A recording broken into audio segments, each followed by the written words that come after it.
Good afternoon, everybody, wherever you may be. Welcome to another week here in at the end of April, and we are just chugging along. And it's been quite a big month, and I'll catch you up a little bit on that on some Think Northwest stuff. My name is Doug Zanger, Executive Director of Think Northwest. Thank you so much for joining us today.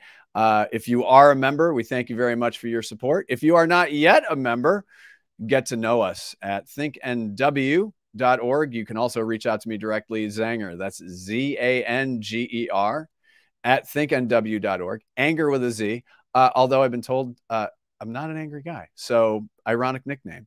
Or ironic last name, rather. And since I've lived in Portland for 31 years, we like irony.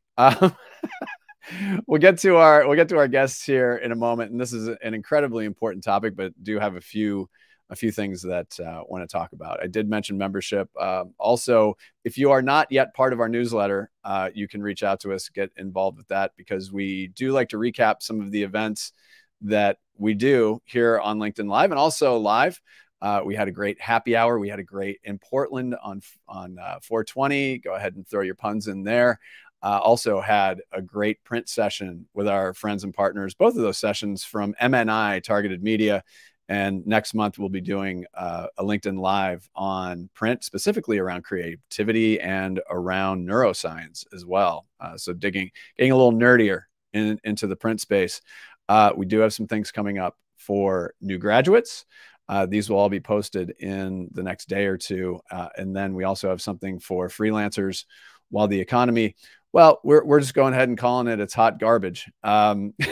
So we're putting the elephant in the room, but this is part of the programming that your membership helps support, and we very much appreciate that. And thank you to all of our partners and our sponsors, especially our charter partners who have been with us from the very beginning here at Think Northwest. This topic that we're talking about today is it's incredibly important, not just for talent, but very, very important for people running agencies, in the business of growing talent at brands, really talent at any company, not just in this space, but in any space. But our worldview is advertising and marketing and creativity. And so there's some special things that we can do within this industry to ensure that talent gets a chance to grow and to thrive. And we have really a great partner in all of this, our great friend, Dr. Curtis Bullock, who is here joining us today. He's consulting on this on this topic, on many other topics related to talent, and he's also helping to build our communities here in the Pacific Northwest in this industry through Think Northwest. Curtis, great seeing you again today, and I'm going to let you take it away. Sounds great, Doug. Thank you so much for that intro. And thank you so much to, of course, all of Think Northwest for bringing me on to talk about this and work on the other things I'm going to work on with you all. So my name is Curtis Bullock. Doug did drop the doctor at the front of my name. Not drop it as in forgot it, dropped it as in like left it there as a little treat. So yeah, I'm Dr. Curtis Bullock, and my expertise, my area of research is particularly in retention of team members of color in predominantly white organizations.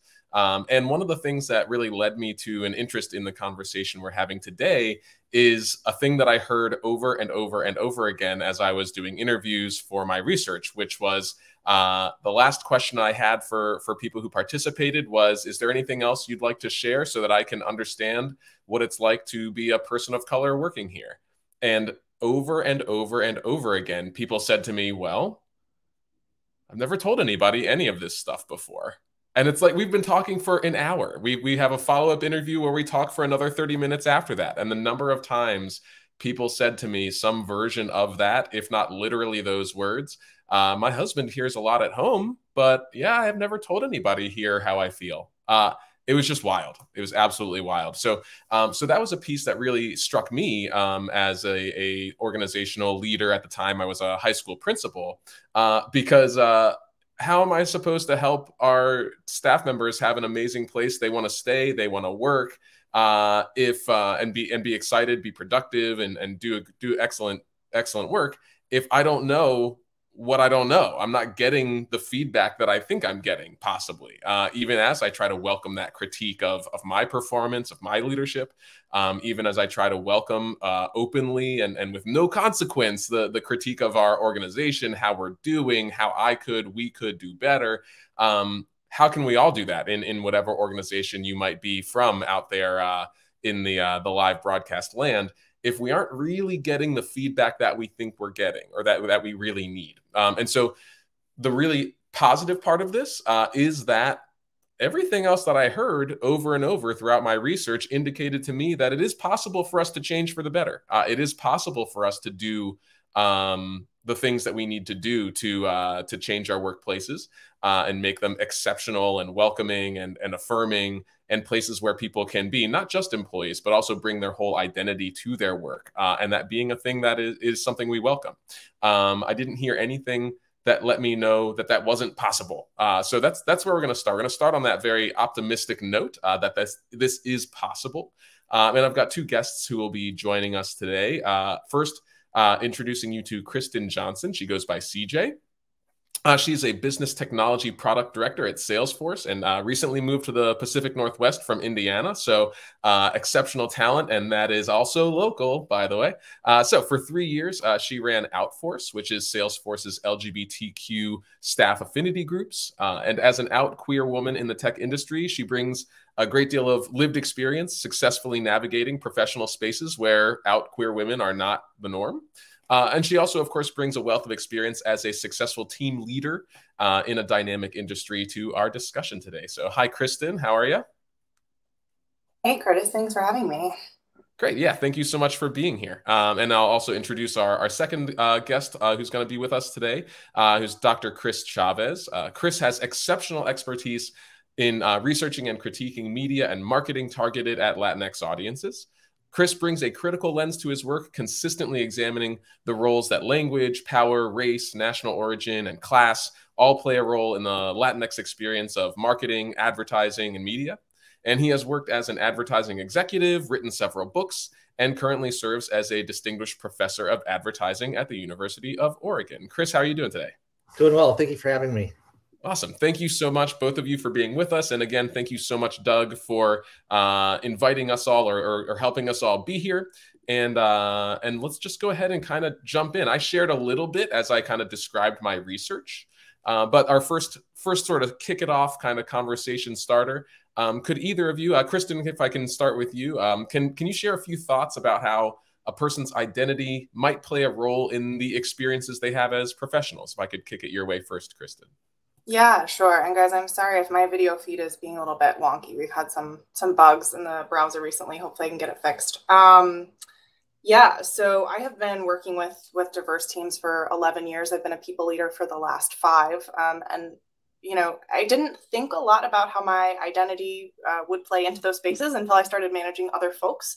You know, and whether those folks were LGBT identified or women specifically, what I would find is that the conversations that we had outside of those group contexts were really different than the ones we had one-on-one. Like I remember at one point I had all my women reports on a call, and one of them said to me like, "Oh, it's just so great to work for another woman." And that seems really straightforward, but I honestly hadn't thought about it super significantly, especially being in tech, which I've always worked with a lot of male identified folks. So I think that it plays out, what I've seen, especially in coaching folks, it plays out a lot in how comfortable they are communicating to others and how they show up in different rooms and spaces. And I think one of the specific ways that I've had to manage and coach them is helping them understand how they can bring their voice to spaces where they might not feel as traditionally comfortable, kind of growing them in spaces where they feel a little bit safer, and then giving them the backup and the support when they're in those mixed contexts. Yeah, thank you so much for that. Yeah, sorry about your video. I think it'll probably come back in a little bit, but I know it's gonna freeze at some great moments, so we're just gonna enjoy that, I think, as we go. We are. You've got good lighting. The freeze, it looks good. You're okay. You're okay. And Chris, I know CJ just said a couple of things that really pricked up my ears, and I think probably aligned pretty well with your experience and expertise as well. I'll go ahead and let you kind of hop in as that first response. Yeah, absolutely. I think a person's identity hits them in a couple of different ways. At its best, we bring our full selves, all of our identities to the workforce, not just our professional identities, but our history, our national identities, ethnic identities, sexual identities. All of these things are going to play a role and provide, in its best case, just really rich insights into consumer culture. At its worst, it can be out of sync, right? Somebody comes into agency culture, they find themselves the only person in the room and having to assert their voices, and having to and sometimes explain your culture to people that may not be familiar with it. Sometimes these could lead to a little bit of an awkward situation within the workforce. Mm-hmm. Yeah, and I think, yeah, both of you now touching on this thing that really caught my attention right away, which was the spaces that we're in and the spaces that people find themselves in or create for themselves or invite themselves to if they aren't invited already. But the ways that people can show up as their authentic selves, and how that adds to potentially the organizational success when we welcome that and when that is something that we appreciate. But yeah, this question of, am I going to have to explain X to somebody? And sometimes explaining that X is no big deal, totally comfortable. Sometimes it's the 30th time in a year, in a week, in a month that you've explained that whatever that X is. And that can get a little bit alienating potentially, is definitely something that I've heard, found. It's well documented in the research, in terms of a successful workplace or successful work culture. Building relationships with your peers and with your supervisors is so important. And sometimes constantly having to explain that X, whatever that might be, it can get a little exhausting. So yeah, I think that's a good place for us to start. And Chris, you mentioned like agency culture as a piece here. And for many years, the archetypal marketing advertising professional has been a white male, middle to upper class, college educated, generally figure. But my question essentially is, how are the norms of agency culture kind of shaped by that dominant group, that large archetypal block? If I could kick it back your way, Chris, since you just mentioned agency culture. Yeah, there's a lot of power dynamics that are inherent in agencies. Between senior creative directors and some agencies between creatives and account folks. It's just sort of built with hierarchies, even though we kind of think of it as being a flat structure, and just learning how to navigate those spaces. And it's also one of those environments where we love a good debate.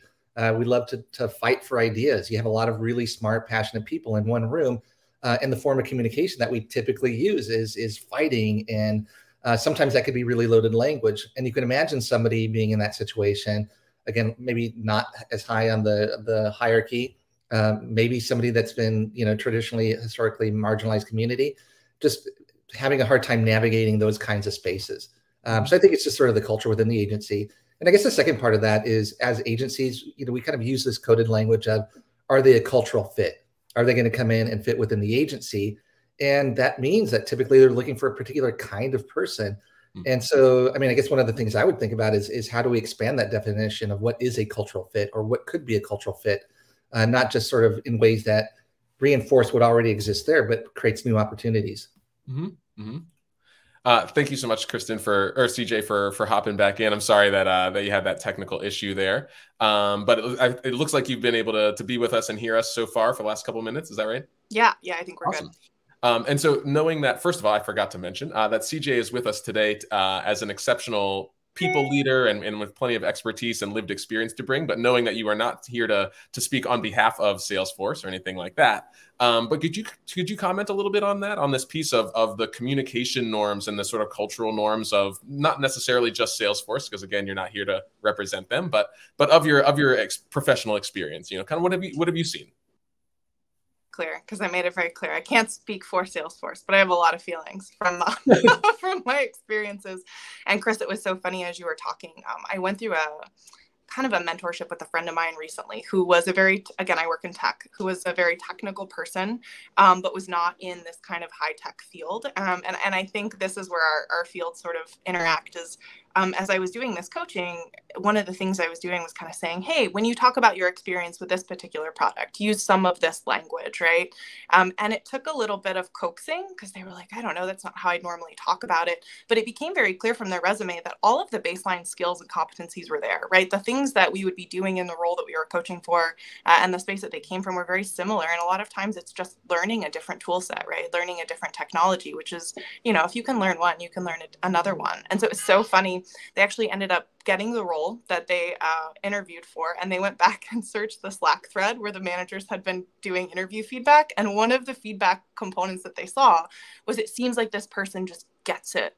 I just feel like they get it. And I think that that's so indicative of what you're talking about.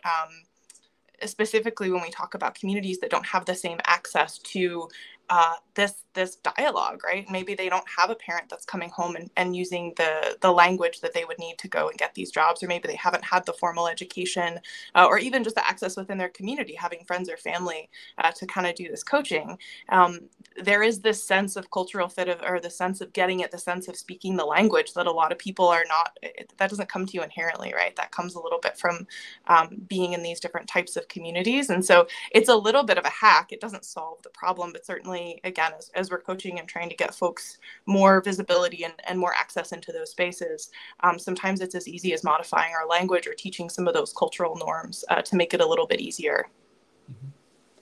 Yeah, and Chris, I'm really intrigued by this linguistic aspect of it that CJ is bringing up in terms of the keywords, knowing how to talk the talk, and that being an essential part of fit.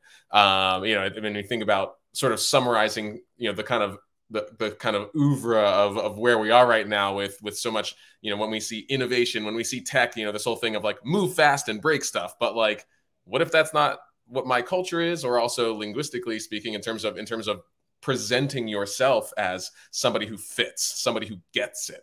Can you comment on that kind of experience at all? Yeah, and I think within an agency that could be very role specific. And so say the role of copywriter depends on very much language and use of language. And so I think that's going to be a lot more policed, certainly in the account management role when you're interfacing with clients. I've heard talent directors from agencies saying, man, if they have an accent, that's going to be tough in the account management position. And so I think there's an expectation that, again, that people write according to their specific genre, whether it's in copywriting or with sort of that professional form of correspondence that you would have in account management. But yeah, language is policed. I think it's probably different to different degrees in different roles. Art direction, probably a little less so. But it seems like that cultural fit is really kind of specific in specific areas. Well, I'm really intrigued by this issue where we're in this innovative industry and we're trying to constantly be creative. We're trying to land that account by showing that we can present something that's going to really hook, that's going to have some real teeth. It's going to be different than, it's going to throw that consumer, that target audience in a way that brings them in. That novelty is something that can really have a lot of teeth for marketing value. And yet we're requiring an adherence to this language that is so the same. Do you see that changing at all? Or especially when we're talking about why do we want to hire diverse in the first place? Such an important question to be considerate of. Thinking about why do we want to hire diverse in the first place? For me, one of the things that I see in that is that, we have a group of people who see the world in all different angles, all different ways, and we can better find that exceptional new idea with all those varying perspectives. But are we even getting there? Like, in theory, great. In theory, that should be one of the reasons that we're hiring diverse or looking to diversify our agencies, our teams. But do you see that actually happening in either of your experience? So for me, a lot of this comes down to the hiring manager level or at the team level. And really, like, what do healthy cultures look like? And in tech, we talk about culture a lot, and we give it a lot of lip service. But the question is, are we hiring people because they fit into a particular demographic checkbox, but they still talk like us, think like us, work like us? Or are we actually making the concentrated efforts to, like, diversify the way that people think, right? Or really to bring in folks that might have different kinds of experiences. I have a friend that hires in the UX field quite a bit, and he very recently has hired a number of teachers, which is not a traditional kind of career trajectory or pathway, right? But he's finding that folks with these kind of different career backgrounds are bringing something different to the table, right? They're having a different kind of conversation. They're bringing in those new ideas. And so to some extent, it's having leadership that's open to listening to that and not just looking to hire that same person saying the same thing, I guess. Mm-hmm.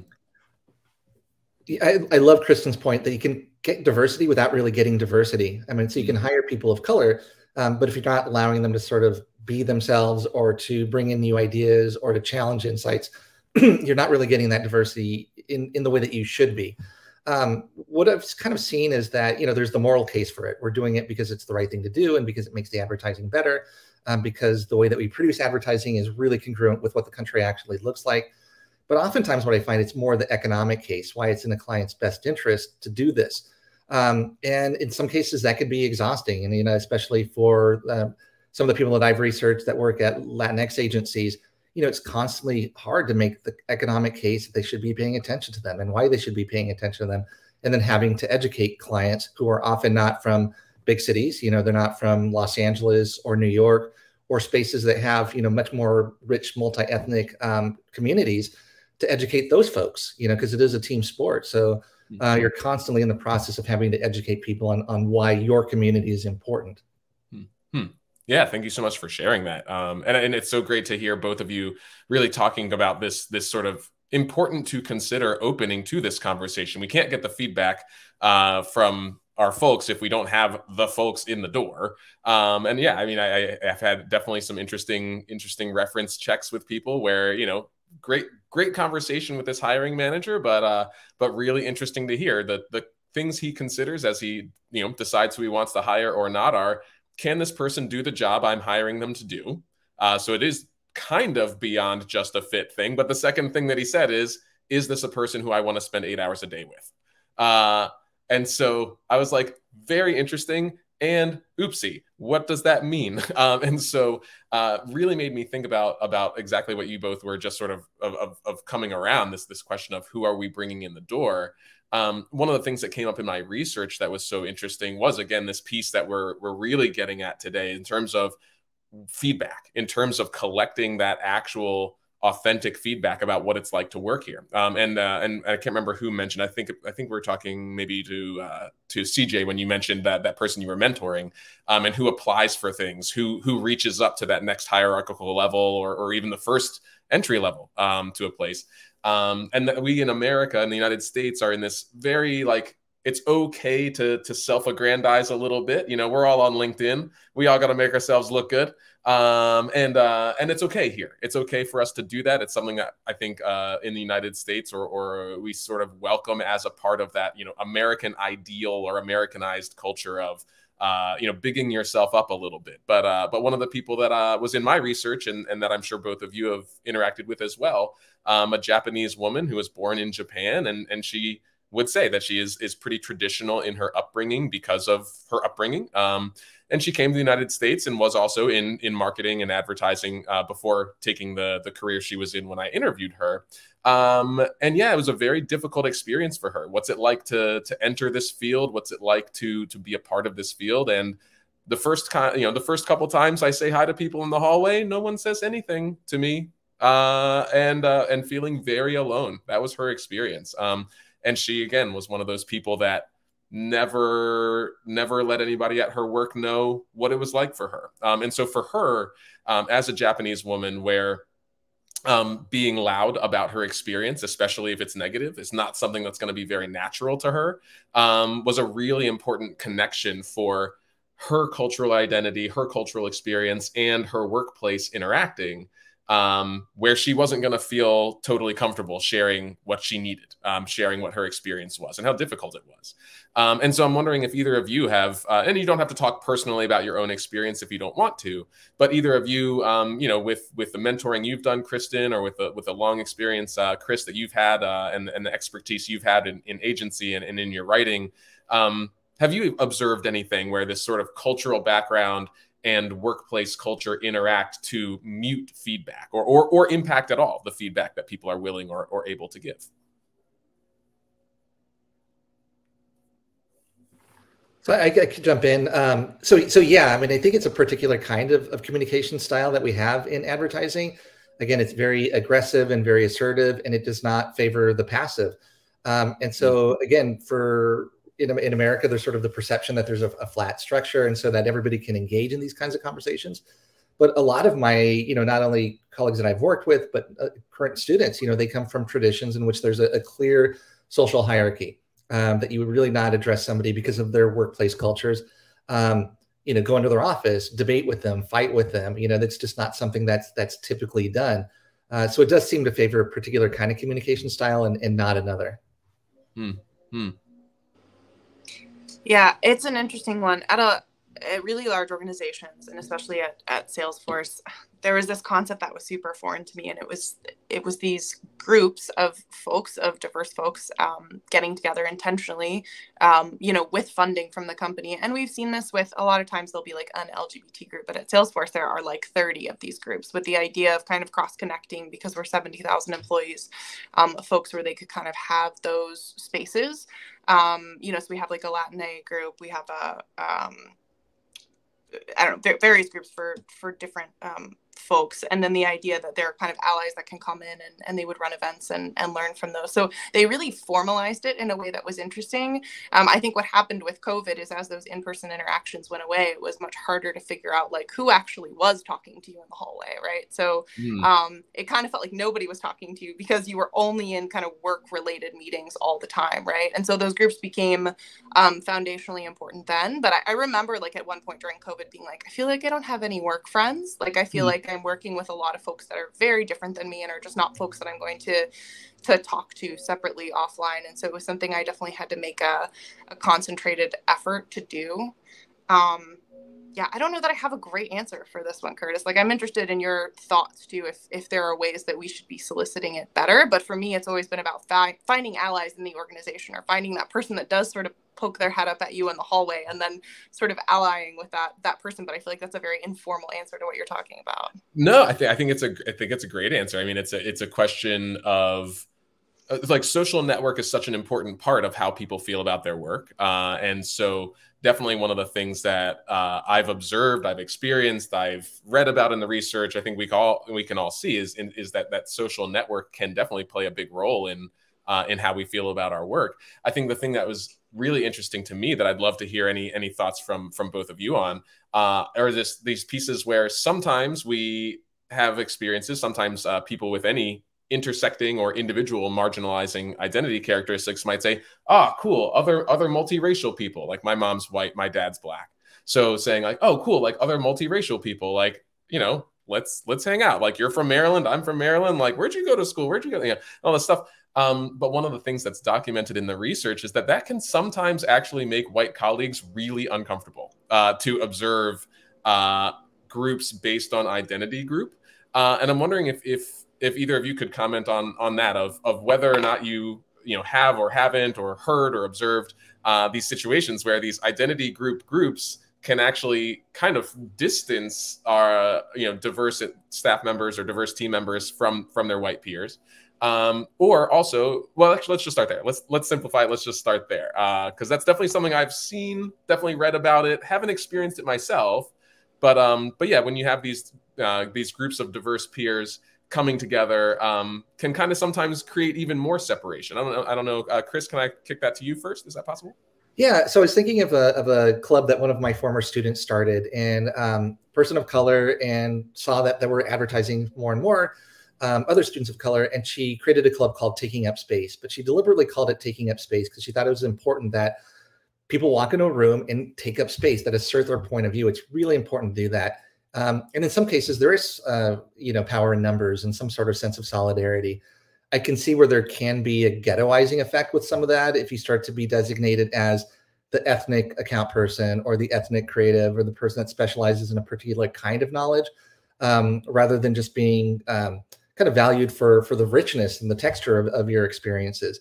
But I do think it is important to go into the room and kind of assert your point of view and to have a voice. And as however difficult it is, that's such an important part of the process, and make your presence known. Yeah, it's such an interesting one. I think there's some amount of fortitude that you have of how much do you care about making other people uncomfortable. And I think a lot of that comes with seniority, right? And with age, it gets a lot easier when you're in higher level positions to not be as concerned about that. I think queer people are great because we have flags. And so like, I don't have one in this room actually, but in my old setup, you know, I had like all my flags behind my desk. And so like anybody who was family would sort of like see that and find that thread to engage with me pretty early. But I remember specifically we had a new executive that came in and was saying something that felt pretty conservative and something that I kind of flagged. And I remember pinging one of my LGBT colleagues and being like, oh, I don't know about this. This is problematic. And him really like defending that person. Like, I remember I had this moment where I was like, oh, I guess I thought he was going to be in for this conversation with me, like about our sort of shared diversity. And I felt like he was kind of taking this other stance or this other side and didn't want to be affiliated in that way, which is a different flavor of what you're talking about, right? I don't know. The dynamics are really fascinating. I think if anything, when LGBT people come together, at least now, I do feel like there's a sense of like, I'm not going to touch that from groups who might be uncomfortable with it or who aren't quite sure how to approach us. Luckily in my field, I've seen really strong support, but I do think that at different levels of your coming out journey, because that is an identity that you come out into and you choose to bring that identity into a space. I think you can see folks of varying degrees embracing or not embracing that because of the concerns they have about their colleagues or their leadership. Yeah, that's super interesting, CJ, talking about the coming out part of it being a thing of how are you known and who knows, or how do you maybe have places where you maybe hold that back or things like that. Totally. That is a really important consideration to think about there. And in terms of the piece that you also added of reaching out to somebody who you thought you were going to connect with in the same way, and then all of a sudden going, oh, we're like this. We are not as connected as I thought we were on that one. Is a really interesting issue to consider. There's the phrase, at least for some people of color might use this phrase, that skin folk ain't kin folk. So just because we maybe look the same does not mean that we are going to see things the same. So I'm from the Mid-Atlantic. I'm from Maryland. I am completely not religious in any way. And yeah, if you put me next to somebody who grew up in a different part of the country, just because we maybe look similar, I do not come from, well, I mean, my grandfather was a Lutheran bishop, but I am not religious at all. So coming into a situation where maybe I'm sitting with somebody who has that church mom and they've passed those values down to their black son, and whoa, we are not necessarily going to see things the same. That's really important.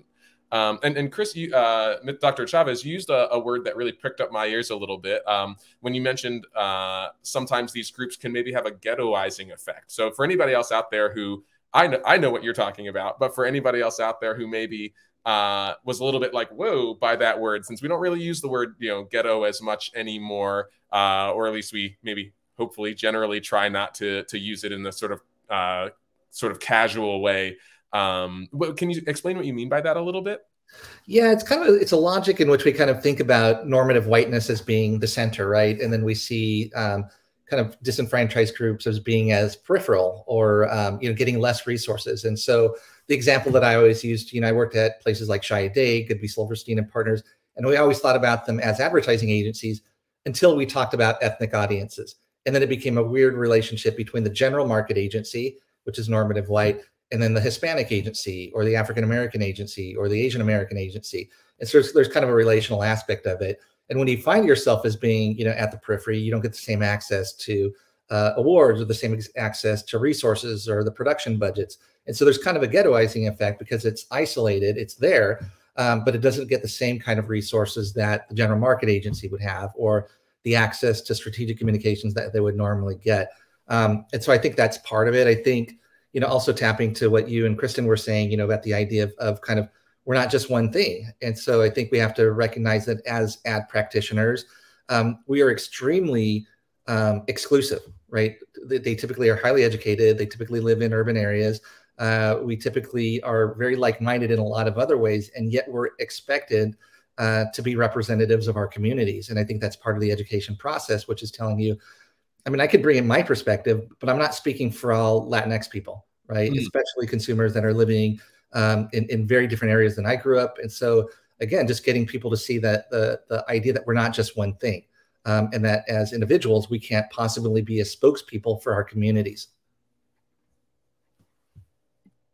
Yeah, thank you so much for sharing that. And CJ, would you say in terms of LGBTQ leadership that you've worked with at Salesforce, again, not speaking on behalf of Salesforce, of course, but in terms of your experience as a professional LGBTQ identified person, as a queer identified person, when Chris was just talking about,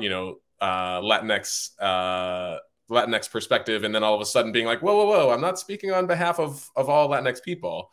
Would you see have you ever seen people experience that kind of dynamic with an LGBTQ identity, or what are you thinking? It's almost June, so I'm sure it's happened.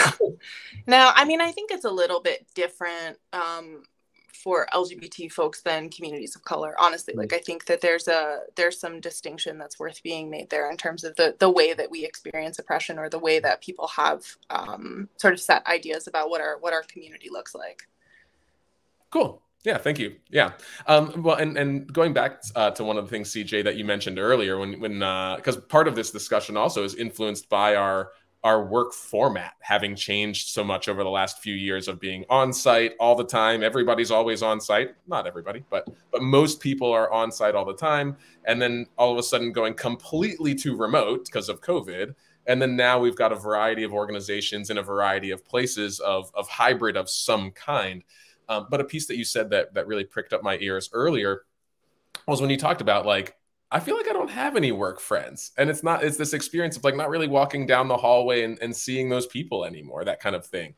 I'm wondering if there's any way that, when we talk about returning to the workplace, a couple days a week, or on Mondays and Fridays, or whatever format, is there anything that we see, do we think that these different work models might play a role in? Because we definitely know that in some places, in a workplace that might be unwelcoming or uncomfortable in person, I might have a lot of relief being like, awesome, I can do my amazing work, I can do my exceptional job that I really wanted to do, and now I don't have to deal with being around that kind of conversation that was making me so uncomfortable. But it also could go the other way. It could completely go the other way, where all of a sudden, man, I really miss being a part of Outforce meetings on Wednesday afternoons in the building, So for you, CJ, or for you, Dr. Chávez, for it's confusing because we got two Chris's on here. For either of you, any thoughts on how organizations could be considerate in the way that they're using their work format right now, or how that work format shift has either positively or negatively, in your view, affected the experiences that our POC or LGBTQ staff members are having? Yeah, I mean, I think about the last 10 years of my career. I think a lot about showing up as a woman in tech, and about Me Too, and how it changed a lot of things in the workplace for me specifically. I used to work in really conservative environments. I was in healthcare IT for a really long time. And I really remember in almost every job that I had, a guy kind of poking at me to see if I was going to be a cool girl. And I don't know if you guys are familiar with this kind of concept, but it's where a man will sort of not necessarily be suggestive to you directly, but sort of say something that's a little off color and wait to see when you're going to correct him. I don't think that it happens as much anymore as it did back then, but it was this kind of form of sexism that existed before we were really like broadly talking about it, because most men would think that it was benign. Like they didn't really see it for what it was. And now I think we've broken down a lot of those structures. So there was kind of like that transformation. There was kind of like the Me Too movement that happened that moved a lot of things and made people more aware of what harassment looked like.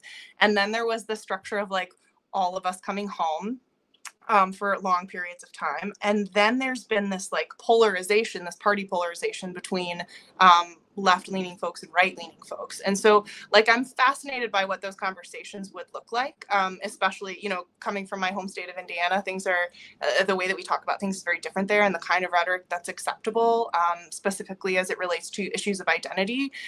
It's a lot bolder. It's a lot different than what I've experienced here in the Portland area. So, just to go back to the original question, like knowing that climate of things and how things have changed, and how intense people's opinions and feelings are, and how easy it is to shift into that kind of inappropriate like way of talking about things, or that dialogue that could make folks uncomfortable.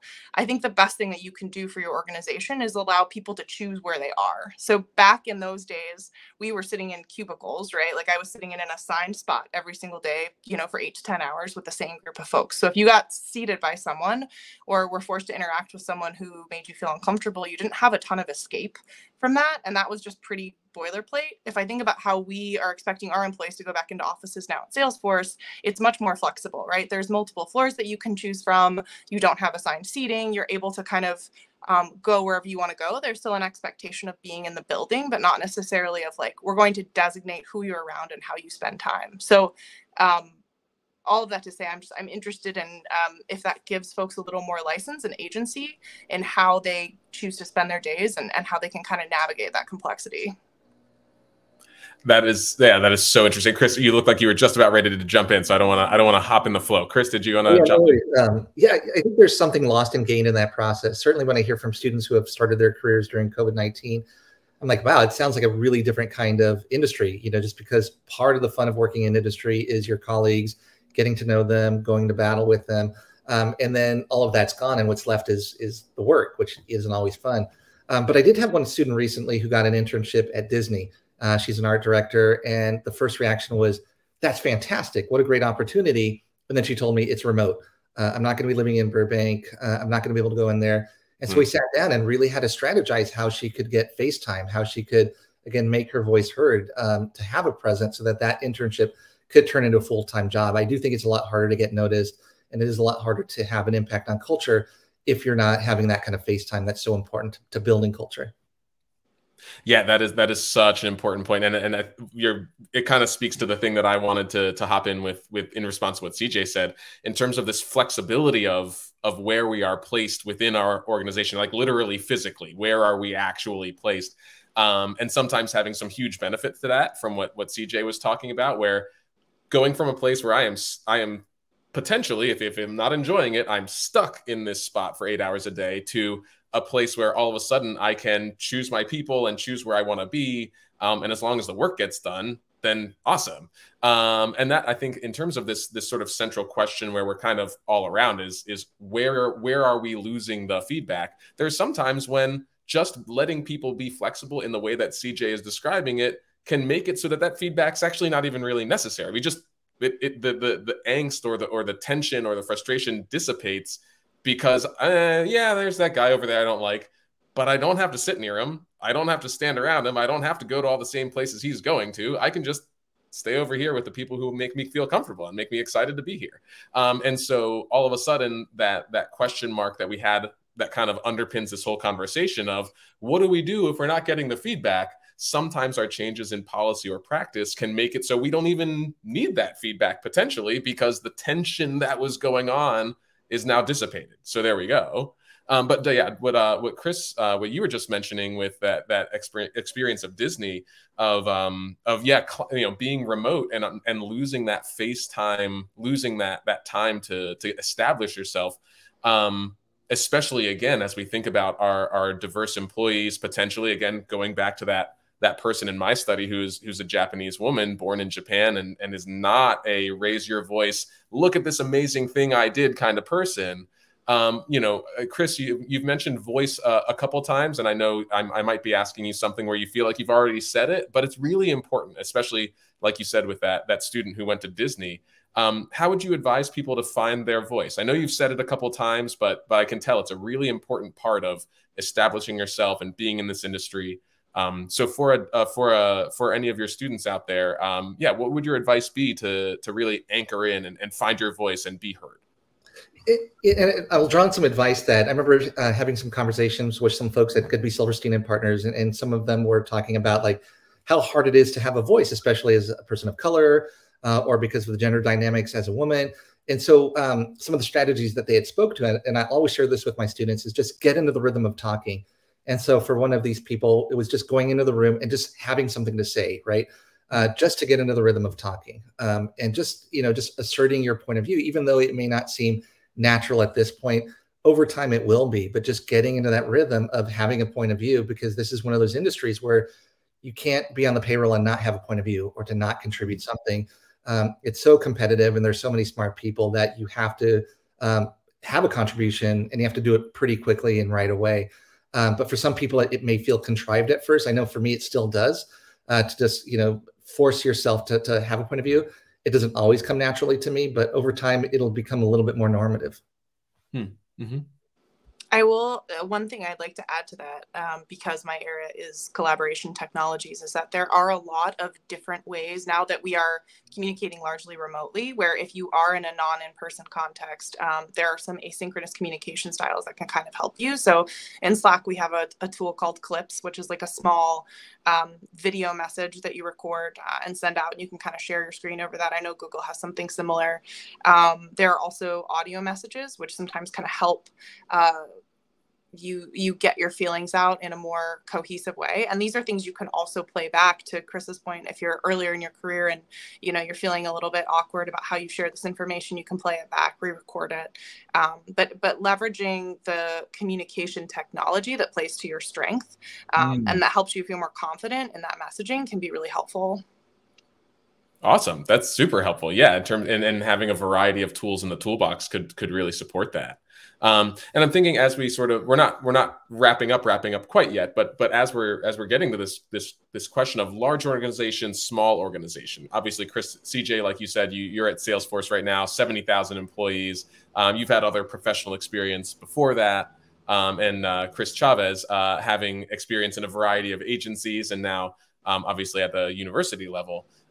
Thinking about large organization, small organization, each one has some advantages, disadvantages. I'll sort of throwing in the first idea a little bit, since I'm going to assert my point of view and have a voice real quick. But small organization, potentially, it might be kind of hard to keep your feedback anonymous. Could be a silencing effect there, something I see right away. Or the other way, CJ, from a large organization, could be hard to feel like my feedback even goes anywhere when it goes into the void. So what should first of all, are either of those accurate? But large organization, small organization, what kind of advantages, disadvantages does each of them have in your view? And CJ, I see you're already unmuted, so I'll throw it your way first. Yeah, I mean, I've done the startup thing for a very short period of time. And what I found in my particular experience at the startup I was at was that it's run by very few folks. Like, you're expected to work very closely with a very small group of people. In our case, it was like 12 engineers around a table coding all day. So the culture in that particular area is going to be much harder to change. And to your point, feedback is not necessarily going to be super welcomed unless that's a particularly open group of folks. So if you find the right fit for you, that's where I've seen a lot of folks be really successful. They start with a small organization. They absolutely love it. They work super hard. They get to wear a ton of hats. And then they level up, relatively quickly because they're getting a lot of experience. I think larger organizations can be much more difficult to steer. They can feel a little more thankless, at least in terms of how work gets done and the amount of kind of hurdles that you have to jump through, whether it's a highly regulated industry or just, something that's very hard to move because of the kind of weight or the breadth of it. But ultimately, you probably have more opportunities to find allies and advocates there. So I don't know. It's a mixed bag. When I'm mentoring younger people, I really have them think deeply about what it is that they want to get out of an organization and what makes them happy. Like, do they want to be a specialist or do they want to be a generalist? Because it's going to be very different depending on the size of that space. And I'll just add kind of the economic component to it. The one good thing about large agencies is that they are a little bit more buffered. And so I've worked at both large agencies, small agencies. At smaller agencies, you're at the whim of the client. So if you lose that client, you could possibly close your doors, or you're losing accounts. And when you're working under those kind of conditions, agencies tend to make conservative effects. They're not going to invest a lot of time or money in cultivating talent. I do say large agencies because they're less subject to those economic pressures. that they're going to invest more in training and HR, and you're going to have a greater people to draw on. So I think there's kind of an economic component that brings that adds to this. Yeah, thank you both so much for that. And in terms of the pieces of we're at a small place where there's only 12 people around a table, or we're at a large place that has those formalized structures of we have an understanding of what HR should mean, of how to respond if somebody feels like they need to give some difficult feedback, but also want to keep their job. That's so we've got some advantages, disadvantages for both setups.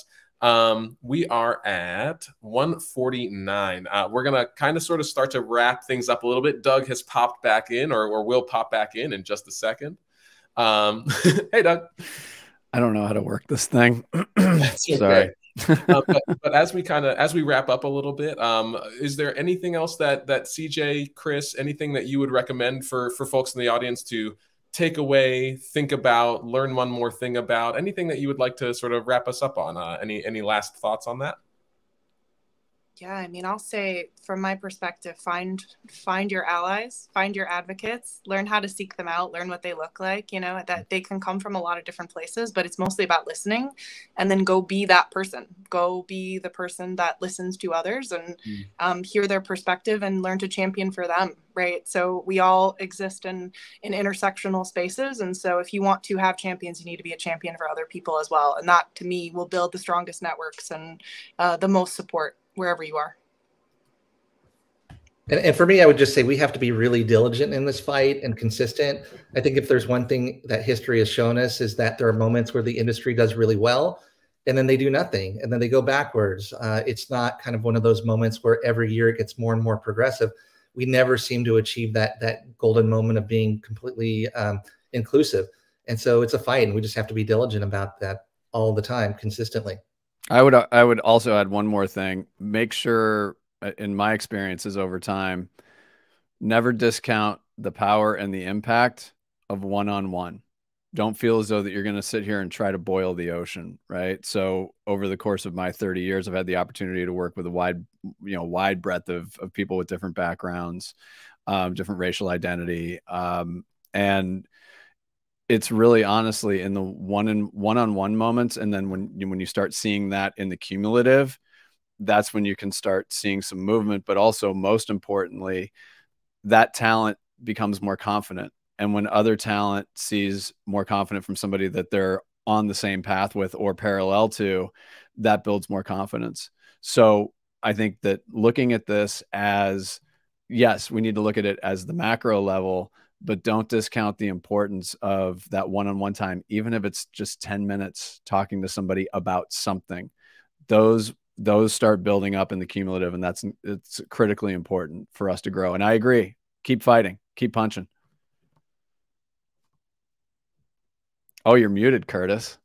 We're still, we're back in the old times. Yeah, thank you so much for sharing that, Doug. I really appreciate that. And I completely agree with those one-on-one moments. I had a experience when I was in my principal role where I had somebody in my office, staff member in my office, and they're talking, and I'm just like, I would love to be able to do my job right now. Like I have so many other things on my list. I would love to be able to go do my job. And then I had to just sort of be like, you know what?